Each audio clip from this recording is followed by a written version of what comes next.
Jadi kepada Kanada dipersilakan untuk menjelaskan materi. Silakan Kanada. Assalamualaikum warahmatullahi wabarakatuh. Waalaikumsalam warahmatullahi wabarakatuh. Oke, tadi mungkin videonya terlalu pendek ya. Jadi saya jelasin dulu sebelumnya, sebelum kita ke formasi permainan bola basket, itu ada yang namanya formasi pemain. Nah, formasi pemain itu ada 5. Yang pertama tuh ada yang namanya point guard. Biasanya dia itu posisinya di yang paling atas atau posisi 1. Nah, terus ada yang namanya shooting guard. Shooting guard itu yang ada di posisi 2. Dia biasanya ada di sayap kanan atau kiri. Nah, yang ketiga itu ada small forward. Nah, dia itu sejajar dengan shooting guard. Sama juga di kanan atau di kiri. Nah, yang keempat itu ada namanya power forward. Power forward itu dia adanya di bawah, di dekat ring. Dia sejajar dengan center. Yang kelima itu ada namanya center. Mungkin beberapa dari kalian udah tahu ya apa formasi pemain bola basket. Nah, untuk formasi permainannya itu sendiri ada berbagai macam formasi. Mulai dari ada namanya zone, ada namanya man to man. Nah, biasanya formasi bola basket itu ada yang namanya formasi 2-3. 2-3 itu di mana posisi 1 dan 2 ada di atas dan posisi 3, 4, 5 ada di bawah gitu. Itu kalau kita defense atau kita sedang bertahan. Terus ada juga formasi namanya 3-2. 3-2 berarti posisi 1, 2, 3 di atas, posisi 4, 5 di bawah. Terus ada namanya formasi 1-3-1. 1-3-1 berarti yang posisi 1-nya di atas, posisi 2, 3, dan 4 di tengah, dan posisi 5 di bawah. Nah, itu posisi dari defender. Terus yang terakhir itu ada posisi 1-2-2. Jadi posisi 1 di atas, 2, 3 di tengah, dan 4, 5 di bawah. Nah, itu dasar ya dari formasi bola basket. Untuk lebih lengkapnya kalian nanti boleh bertanya gitu tentang formasi yang saya jelaskan. Nah, untuk di video tadi sendiri yang kalian tonton itu kan tentang formasi dan rotasi ya. Nah, itu membahas tentang defender atau yang bertahan. Nah, kalau kita lagi bertahan itu kan ada lawan yang mau nyerang, dia sedang offense ya. Nah, ketika dia lolos, kan kita man to man nih misalnya sama dia, man to man atau ball you man, bola kita lawan. Nah, kalau posisinya lagi man to man, terus dia lolos atau dia ngelewatin kita, itu teman harus sudah siap gitu ngebantu. Nah, itu ketika dia ngebantu si si posisi kita tadi, berarti kan dia yang ngejaga yang ngelewatin kita gitu. Mungkin nanti bisa ditanyain sama teman-teman semua. Nah, semua balik lagi ke video. Jadi ketika kita ngebantu teman saat kita jadi defense, kita harus balik kepada posisi awal gitu. Itu garis besarnya. Jadi semua yang tadi saya jelasin formasi 2-3 itu, yang 1-2 di atas, 3-4-5-nya di bawah, itu harus bentuknya seperti itu. Jadi kalau kita gambarkan itu adalah bentuknya bintang. Nah, bentuk bintang itu ketika dia berantakan, itu otomatis defense-nya bakalan jebol gitu, atau lawan akan lolos, atau lawan akan poin gitu. Jadi posisi bintang itu bukan cuma sekedar pada saat permainan awal, tapi juga pada saat si lawan itu nyerang. Jadi posisinya terus berputar. Jadi bintangnya itu nanti berputar. Posisinya tetap 2 dan 3. 2 di atas, 3 di bawah. Kayak gitu. mungkin dari kalian ada atau enggak jump gitu. Jadi ketika kita step terus kita jump, otomatis kita ada power atau ada tekanan dari bawah dari lutut. Nah, itu kemungkinan kita shooting, apalagi itu 3 point ya. Ketika 3 point kan jauh jaraknya. Kalau ada power itu pasti masuk. Tapi kalau kita shooting dalam keadaan diam, kan gak ada power nih. Kemungkinan besar tuh gak akan masuk gitu. Jadi ntar malah bakalan airball. Jadi saya saranin kalau emang ketika lagi main ya di lapangan, ketika lagi games itu syutingnya itu harus ketika kita bergerak gitu, jangan diam gitu Gi. Oke, baik Kak. Ada lagi yang mau tanya?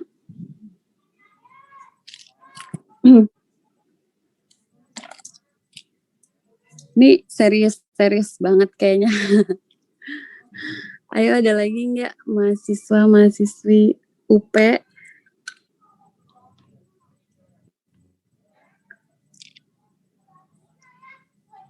Boleh nanya di luar dari materi boleh.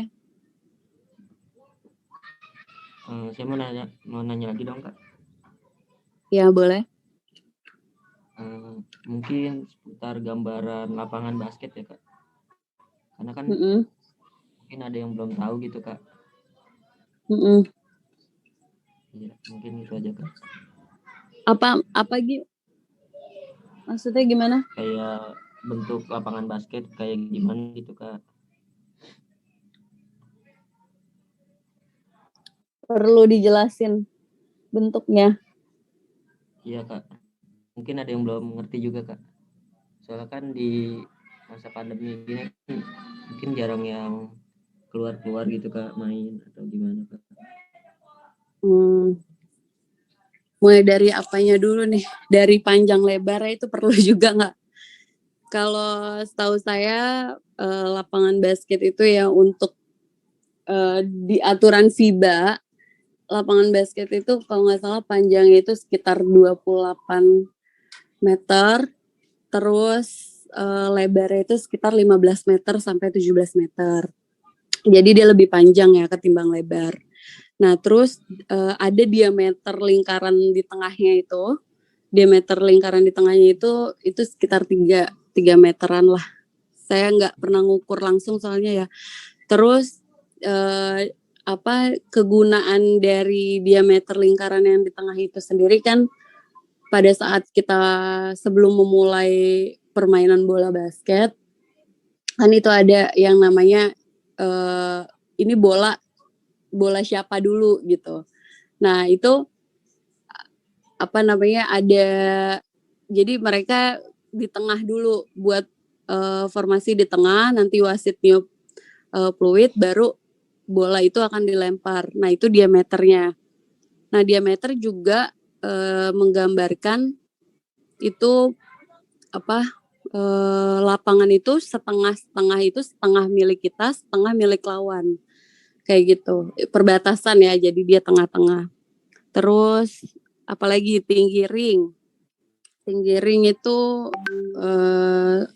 sekitar berapa ya? 3 sampai 4 meter sih tergantung dari U berapa ya. Biasanya kalau sekitar U21 itu yang pemain-pemain pro itu bisa sampai 3,5 sampai 4 meter ringnya gitu. Terus itu kan ada juga lemparan, ada 3 point. Nah 3 point itu terus ada lemparan bebas tuh free throw yang garis di tengah. Gitu aja sih, sama lebar garis. Mungkin detailnya bisa lihat di internet kali ya, gambaran lapangan basket itu seperti apa. Kayak gitu. Ada yang pemula nggak? Baru banget ikut nih join basket, terus belum sama sekali tahu tentang basket, ada nggak?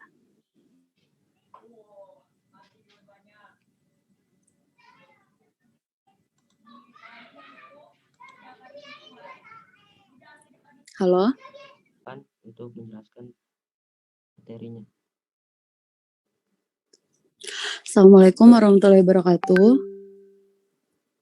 Waalaikumsalam warahmatullahi wabarakatuh. Oke, tadi udah dibahas tentang controlling dan catching. Suara saya kedengeran nggak?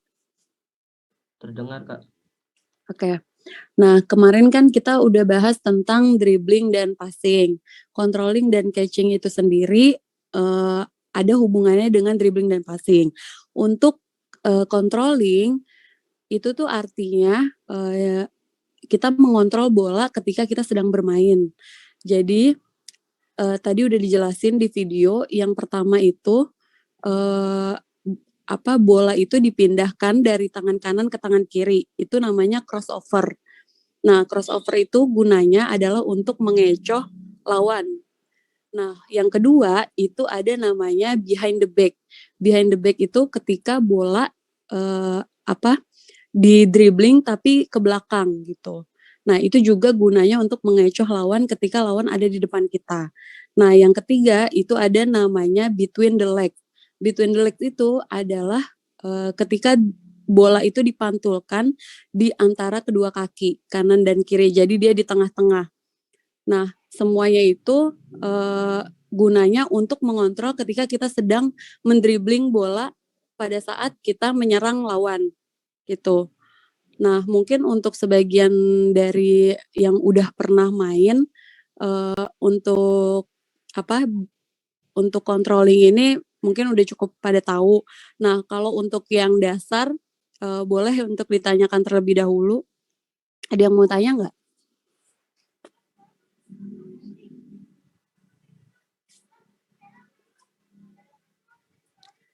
Tentang controlling ada yang mau tanya? Sepertinya ditunggu dulu, Kak.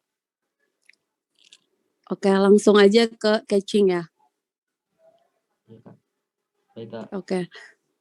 Nah, kalau catching itu kan menangkap bola ya. Kemarin kita udah belajar tentang passing. Nah, untuk catching itu sendiri tadi udah dijelaskan dalam video bagaimana tata cara kita untuk menangkap bola. Yang pertama itu posisi badan agak membungkuk dan kedua tangan itu berada di depan dada. Jadi ketika bola itu dipassing oleh teman kita, maka kita udah siap gitu. Itu namanya catching. Nah, dari catching itu sendiri kita harus ada kuda-kudanya. Nggak sembarangan nangkep bola karena ketika tangan kita masih ada di bawah atau tangan kita belum siap di depan dada, maka bola itu akan mengenai badan kita. Gitu. Itu sering banget terjadi. Nah, untuk menghindari hal tersebut, kita harus bersiap untuk menangkap bola tersebut gitu. Kalau untuk catching sendiri sih nggak ada ya macam-macam catching, cuma kurang lebihnya catching itu menangkap bola yang telah dipassing oleh teman kita gitu.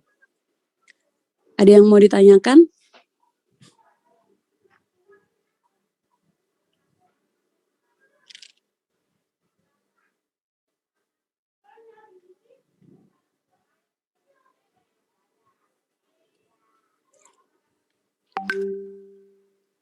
Atau ada yang kurang jelas nggak?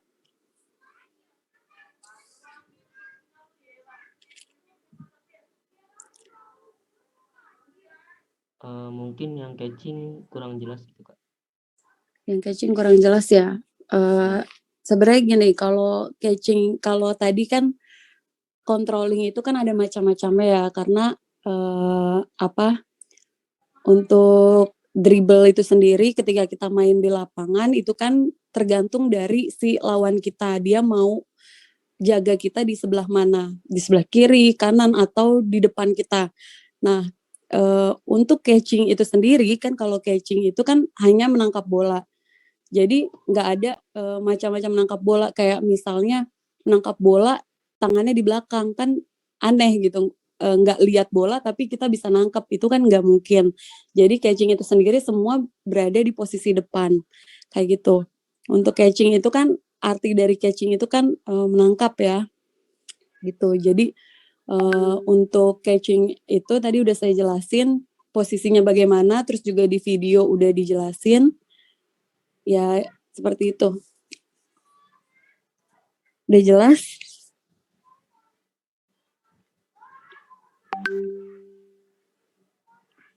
Baik Kak, jelas Kak. Oke, ada yang mau tanya nggak?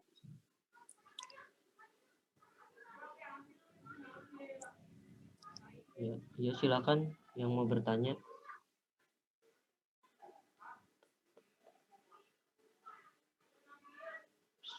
Silakan kepada teman-teman yang mau bertanya.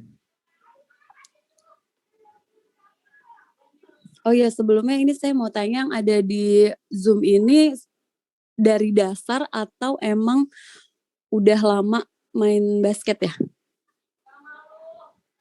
Yang dari dasar siapa?